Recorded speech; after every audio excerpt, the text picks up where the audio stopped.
Charlie Bright of Gold Derby, and today I'm talking with Christian Friedel, the star of the new movie The Zone of Interest, which will be opening up later this month.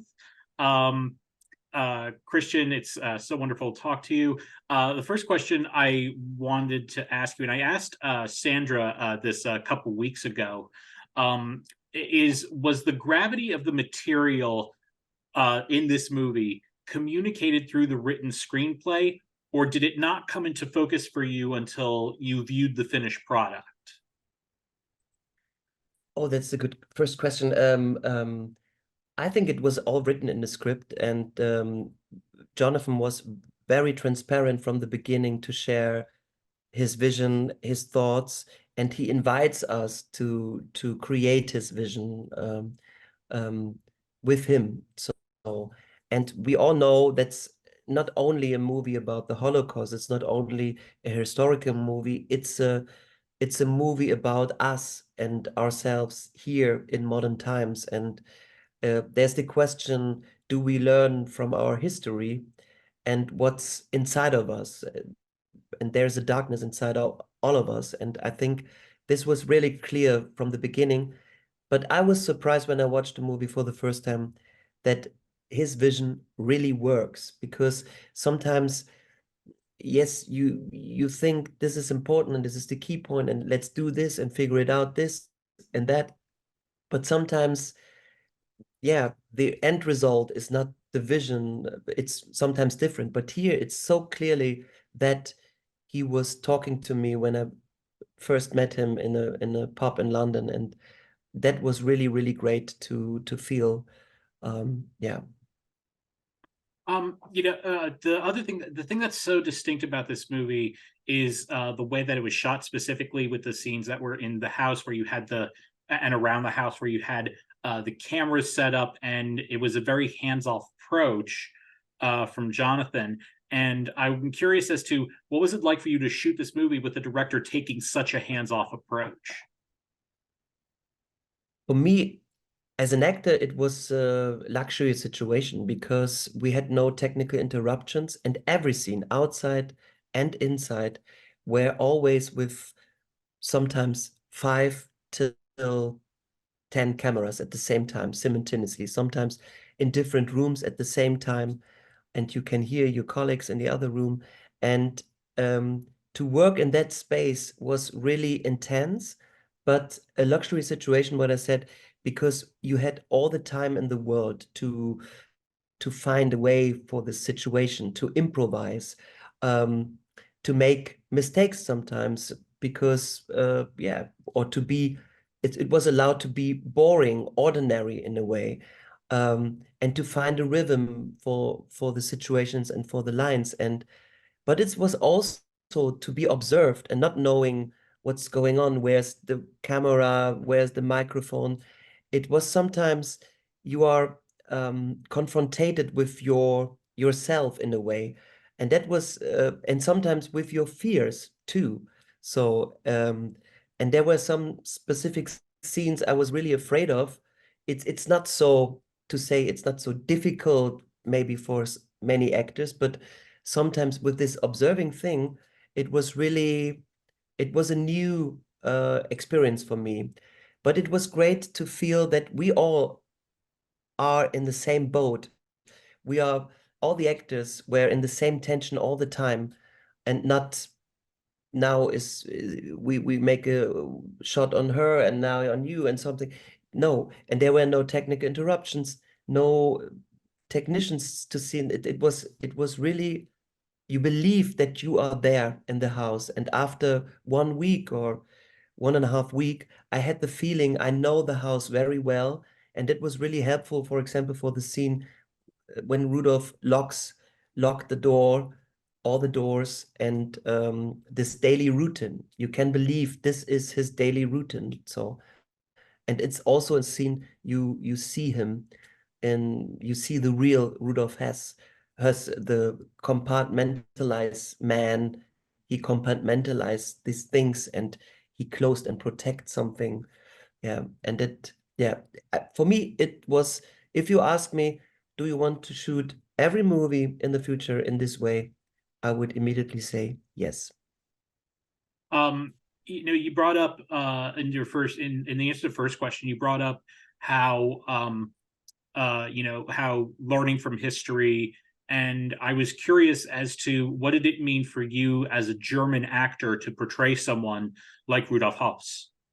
Yeah, I felt the responsibility towards the victims every day, and I had a great grandfather, and he was really openly. He speaks about his past really openly with me. He died too early, but I'm really grateful because I'm remembering all these conversations I had with him about the Second World War, about the time after the Second World War, about his decisions, about his thoughts, and so on. And that's a precious thing I never forget.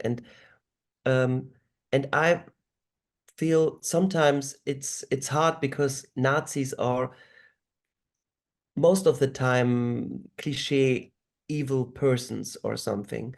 And I really like that we changed here the perspective because it's we give these people in a way a human face, and we see them in their natural habitat, and there were no born evil persons.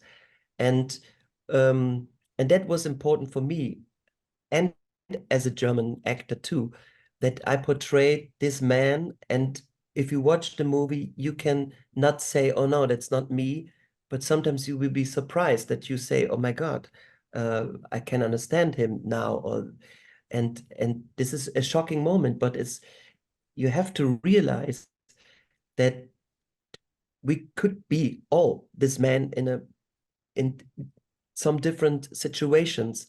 And I think this is yeah, I felt this responsibility, and it was great for me to have the chance as a German actor to play this in this way with Jonathan's approach.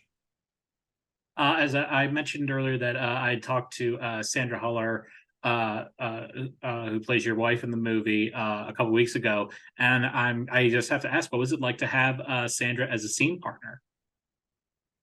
Sandra is she is an amazing actress, and I think this is her year. So this is really amazing what's going on now with the two amazing films. And but we met 12 years ago for a movie from Jessica Hausner, Amour Fou. I played Heinrich von Kleist and she played my cousin, and we had some funny scenes together. And when we met for the first time, we had a connection. Maybe we both born in East Germany, or I don't know, but there it's rare to meet a colleague and then you have immediately a connection, and we're becoming friends, and this was really helpful to create this couple.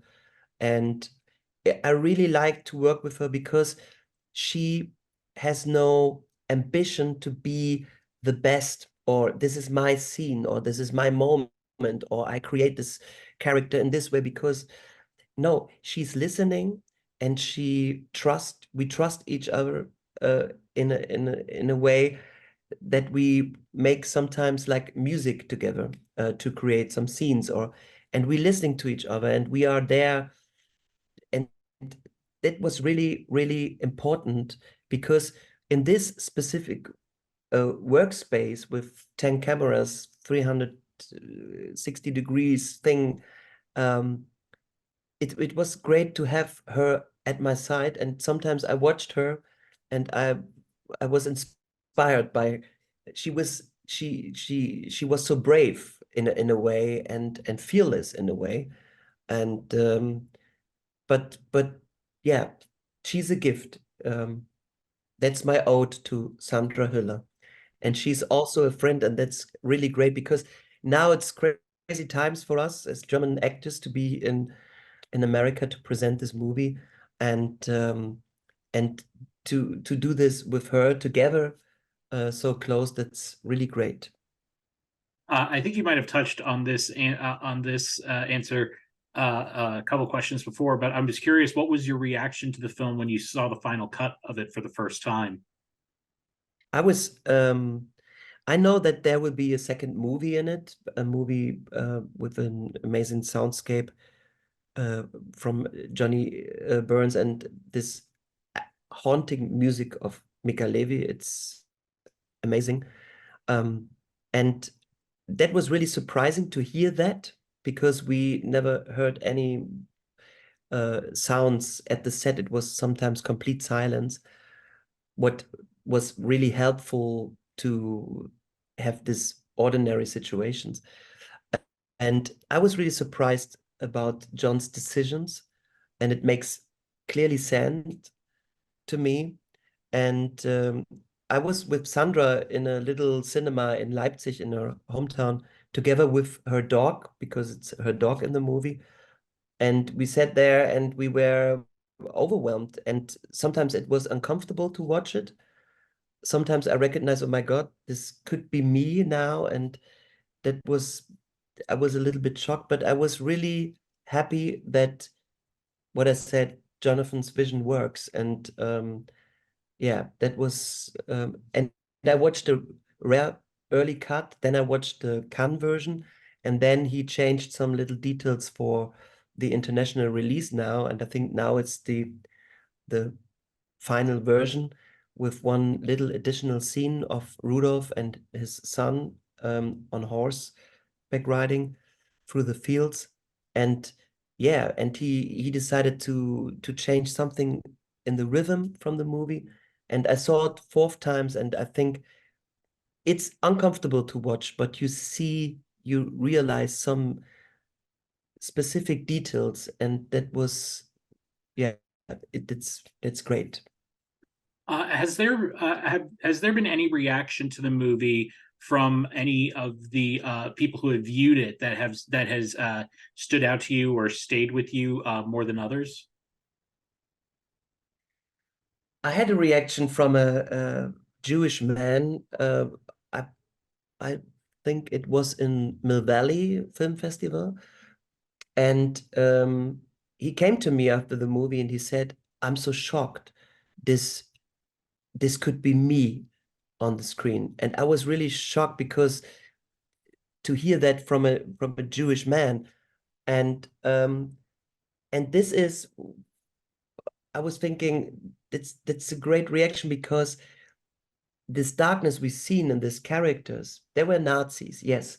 But if you're black or white or Jewish or Catholic or something, what religion or sexuality you have, it's it's in all of us.